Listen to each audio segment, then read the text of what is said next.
So, you clicked on this video because you don't want 2025 to be the same as 2024, which was the same as 2023. And this might be the 10th video that you've watched about making this year the best year of your life. And what you don't need is another video telling you to get up at 5 a.m. to win the day, to read 100 books a year, do daily affirmations, make to-do lists and all that jazz. What you really need is to make the ultimate mindset shift to change the course of your life and the way that you think in a way you haven't ever done before.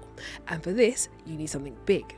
You need a black swan. In this video, I'm going to break down this completely unique concept and tell you exactly what it is, how you can use it, and why this video might be the most important video of this year. You're not going to hear this anywhere else, so listen carefully and let's get into it. Now, to understand how a black swan is going to change the course of your life starting today, we need to take a quick trip back to ancient Rome. Now, Roman poet Juvenal included the phrase, "a bird as rare upon the earth as a black swan" in his play. The belief up until that point was that black swans didn't exist. Why? Well, because they'd never seen one. The belief was that all swans must be white because all historical records up until that point were that swans had white feathers. So Juvenal's phrase, black swan, became a common expression in the ancient and medieval Western world as a statement of impossibility, something non-existent. It seemed crazy. It's like saying a green tiger. Ridiculous, right? At the end of the 1600s, Dutch explorers arrived in Australia and guess what they found? Green tigers? Come on. Black swans. They became the first Europeans ever to see the impossible. They saw black swans in Western Australia. So after this, the term black swan changed to signify the idea that a perceived impossibility might later be disproved. The black swan theory was later developed in modern times to essentially be a metaphor that describes a major event that comes as a surprise. Something shocking.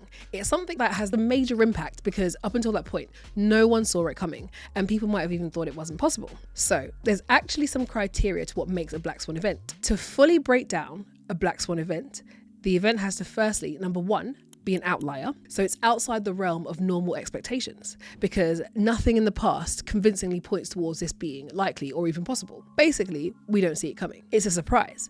If I say the name COVID, now you know who I'm talking about. How many COVIDs do you know?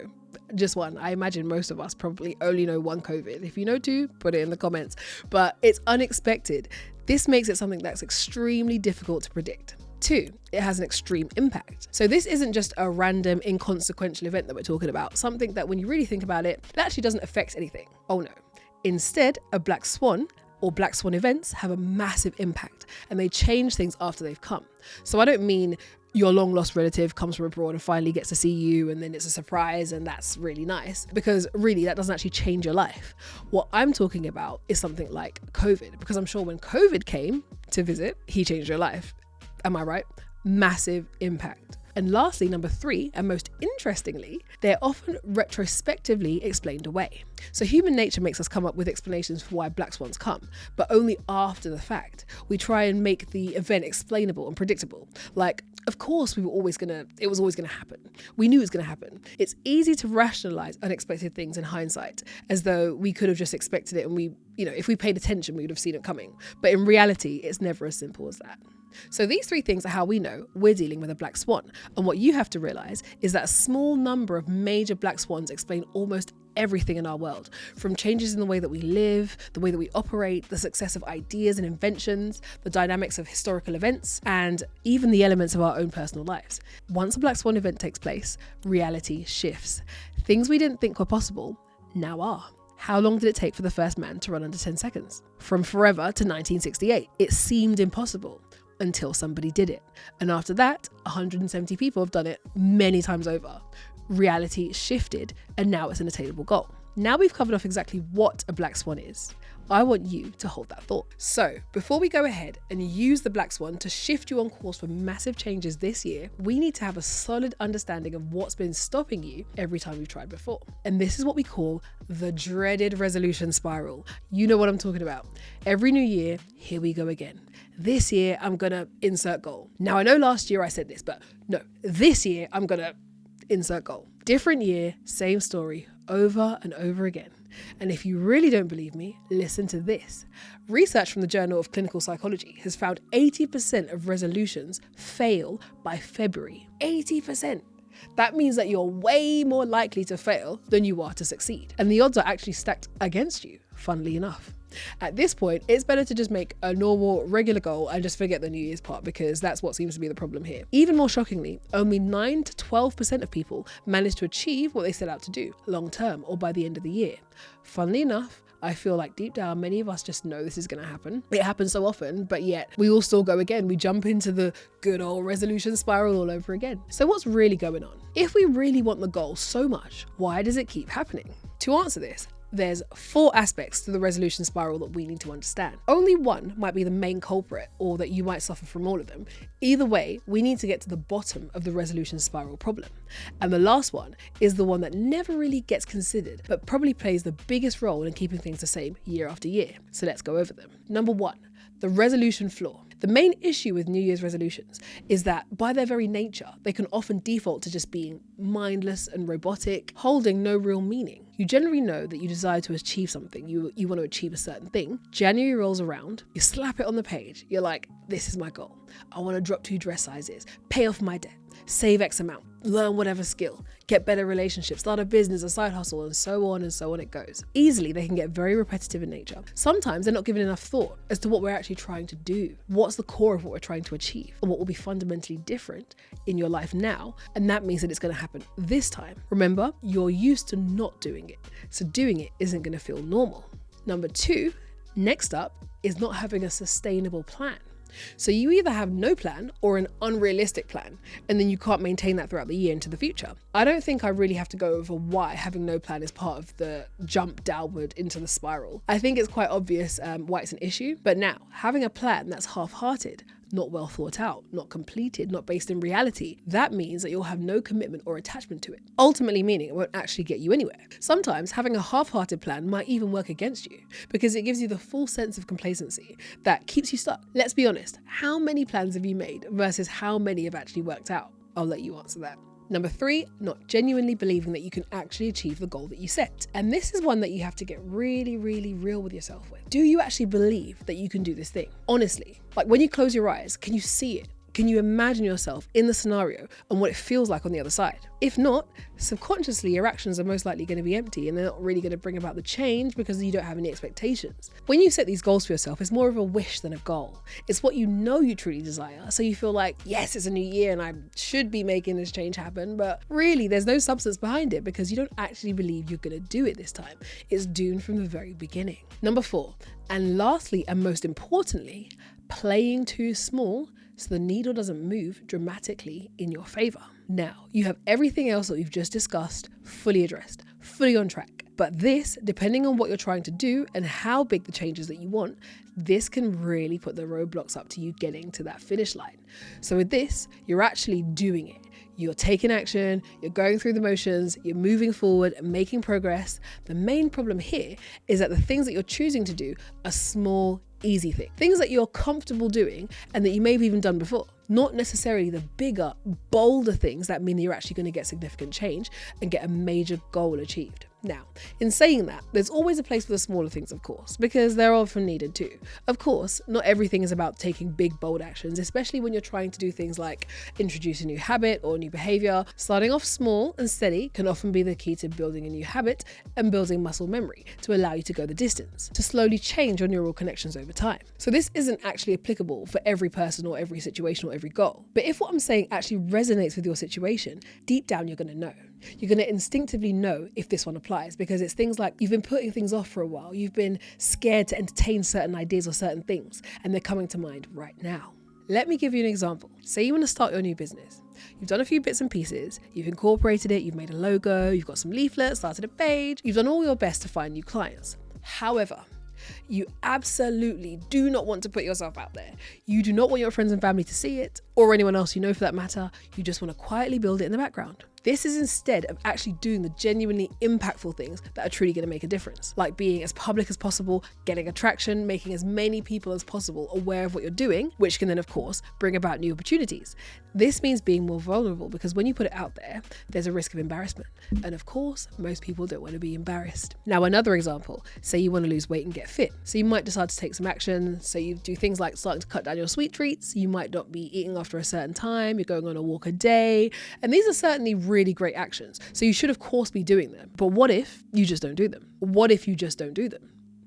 What's going to happen? Like, who's going to do something about it? They're great actions, but they're small, especially if you have a history of trying to do the same thing before and not following through, sometimes even multiple times. If you know you're the kind of person whose willpower is particularly low in this area, a much bigger and bolder action is to sign up to a 12-week bootcamp and pay for it and get an accountability partner. The bigger action is more likely to get you the result, but it's always easier to just play it safe. So why do we do this?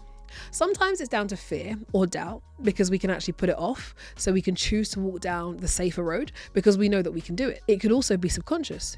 You think of the easier action and just stop there. There's no need to push further, no need to kind of go overboard. So you just busy yourself with the smaller things, so you just feel like you're actually doing something. The only issue is that the feeling is the exact thing stopping you from getting to where you actually want to be, because you feel like I'm moving forward, I'm doing things. You never actually truly analyze what you're actually doing and whether it's moving the needle far enough for it to truly make a difference. Sometimes it's just because you're using other people as a reference point without even realizing it. Sometimes all the people around you who are trying to do the same thing or are talking about the same actions, they're taking the same small actions. So you're like, well, that's it. I'll just do that too. Even if it isn't working out for that person, you just go through the same motions because you're using them as a reference point instead of stepping back and actually considering what are the big actions that are actually going to get me the result that I want. So for all those that have fallen down the New Year's resolution spiral at some point in the past, drop in the comments which one of these 4 factors you think have been the main reason for your New Year's resolution falling off in the past. I'd love to know which one has been the biggest blocker for you. Now, back to how the Black Swan is going to change things for you this time round. And a word of warning, what we're going to discuss concerning the Black Swan applies purely when you're looking to make a major shift, not just looking to set a goal that you want to work towards. It's about setting in motion actions that are going to change the very fabric of your life, how you see yourself and what you're capable of. So use it with caution. So to recap, a Black Swan describes a major impactful event that comes as a surprise, which people retrospectively rationalize. Keep that in mind, because what you need to do is bring about your own Black Swan event. And to do that, you have to adopt Black Swan thinking. This is the key to making this year a year you haven't ever lived before. Now, there are 2 approaches to bringing about a Black Swan event. You can either create, firstly, an inward Black Swan event, which is a Black Swan in your own life that affects you directly and inwardly, or you can bring about an outward Black Swan event, which is creating a Black Swan in the external world. This affects others outwardly and makes a much bigger impact to other people. An inward Black Swan event focuses on bringing about a major shift directly in your own life, and this is acknowledging that your life before and after will look markedly different, not just slightly better, because the change that you're fighting to make is significant for you. The change is fundamental.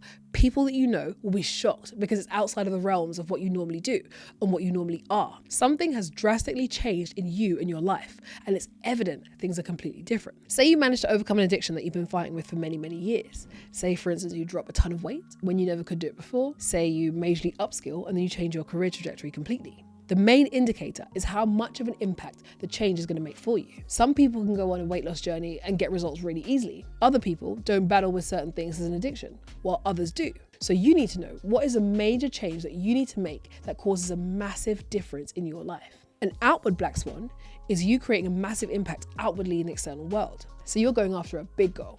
You're going to cause waves. And rather than affecting only you and your own life, it's going to profoundly affect a number of other people too. This ranges from those directly around you, your friends and family, those who you work with, all the way to major changes in the industry, or by doing something completely revolutionary or game-changing. Say you can now retire your parents or change the quality of life for your immediate family. What if you developed a new app and that brings an old school industry into the 21st century and flips it completely on its head? Things like this cause a Black Swan for other people. And a key thing to note here is that when creating an outward Black Swan, you have to first pass through making an inward Black Swan event happen, because you need to become the person needed to achieve the goal. As they say, what you are on the inside will directly be reflected on the outside. So a fundamental change is needed in you before you can create one for others. So to get practical, there are 4 steps to bringing about your Black Swan event. Number 1, firstly, you are going to decide what Black Swan event you want to happen. Now, this cannot just be a normal New Year's resolution, making a little change here or there. This needs to be a turning point in your life, something that typically seems out of reach, and you're going to need to throw everything you have at it to make it happen. This doesn't have to be a massive, monumental change like making £1 million in 10 days. It just has to be monumental for you. It's a change that someone like you wouldn't normally be able to do. Even you're shocked at yourself that you did it. So decide what inward or outward Black Swan you want to create this year, or even both. Number 2. Next, you are going to find examples of people who've created the same Black Swan event in their life as a point of reference. So find examples of things that you want to do. Scour the internet, research, study the journey that others have taken in this very route to understand what they've done. The key reason is because if someone's done it, you yourself can do it too. And this gives you a blueprint of how you're going to get there. Make sure that you find more than one example, because this way you can note down the trends and similarities between their experiences, and that's going to give you a better understanding, because where possible, you're going to find someone way ahead of you in the journey, so someone who's far ahead, and then you're also going to find someone that's only just a little bit ahead of you, so someone who's not far from where you're starting from, and that can help you learn about the different stages that you might need to go through. Then next, you are going to compare the 3 M's. This is the mindsets, the moves, and the momentum. What was their journey? Was it fast or was it slow?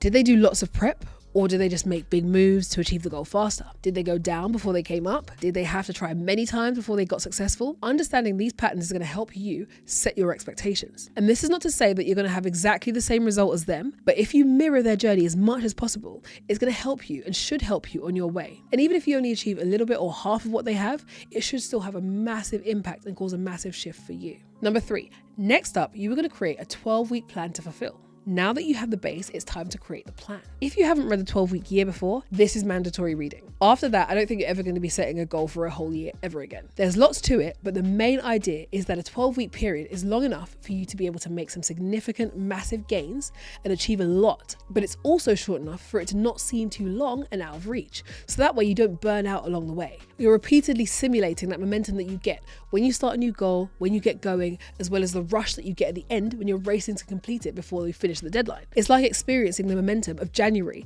and the rush of December 4 times in a year instead of just once. At the same time, you're cutting out the long drag period in the middle. So it's a great concept, and it's worked many times for me when I'm trying to achieve goals in my own life. Also factor in that success rates are much higher for short-term goals at 76% compared to long-term goals of 8 to 10% when people are trying to achieve their goals consistently for a longer term. Need I say more, guys? 12 weeks it is. Track your progress, amend and plan every 12 weeks until you reach your overall goal. By the end of it, you've learned a lot throughout the process, so learn as quickly as possible and move as fast as possible to keep the momentum going. Number 4, and lastly, make the moves bigger. Take your 12-week plan, lay it out, and ask yourself, how can you make the moves bigger? How can you 10x your results, fast track them, bite the bullet and take bigger and bolder action with the same amount of time that you have? So you might have 2, 3, 6, 10 hours a day to put towards your goal. Either way, the time is going to pass. If you spend the time taking smaller and smaller, safer actions, imagine how much further you can be if you go out and take bigger, bolder actions that are going to get you there faster. That's the challenge of this step. So it's all about the smarts, to look at your plan, spot the opportunities, and then having the courage to go ahead and take those opportunities. This is you jumping in with both feet and betting on yourself, trusting yourself. You're going to take those actions that you're usually afraid of. So instead of the smaller actions, this year, you're going to take the bigger actions. Instead of doing things yourself, you're going to raise money and do a project and then get someone else to do the things that you would usually do so that you can move faster. Instead of just buying the book on the skill, you're going to now take a course to then learn and practice the skill. Instead of spending 2 hours over 3 days a week to get something done, you're just going to book out a whole weekend and get it done. Where can you move the needle? And this is where you win. Remember, this isn't just about achieving your goal. It's about creating the Black Swan. Your thinking needs to be fundamentally different. And how do you know you're not taking big enough actions to actually address that stubborn goal? Well, for starters, you don't have any nervousness, no fear, no anxiety about the things that you're going to do. This is the feeling like, whoa, am I actually going to do this thing? If you feel absolutely nothing, it probably isn't going to cause a black swan. Understand that this time, your mission is different to what you typically do. Taking this approach requires you to think big. So those are the 4 steps to creating your own black swan. Follow the path and keep your eyes on the black swan. As your reality shifts and changes with the black swan that you've created, be aware that you're going to need to now find another one. If you want to keep pushing forward, going even further, once your Black Swans happened, it's now no longer a massive unexpected shift. It's now your new normal. So it's going to be on you to find the next one. So to wrap up today's video, I wanted to reiterate that the Black Swan thinking isn't for everyone or for every stage of life. Some people are perfectly happy making smaller level changes. If you're just looking to optimize your life this year, make some tweaks to adjust, make it a bit better, or just have another focus for this year, successful goal setting and mindset changes are what you actually need. And we'll have other less intense videos covering that. The Black Swan method is for people that want radical change and a complete overhaul, to push to make big things happen this year, and they have the energy and the frame of mind to go for it. If you're not ready for it, or you don't want it right now, it's important to recognize that and actually operate where you're at. For those who are ready and want to make this year a year like no other, I challenge you to create a Black Swan.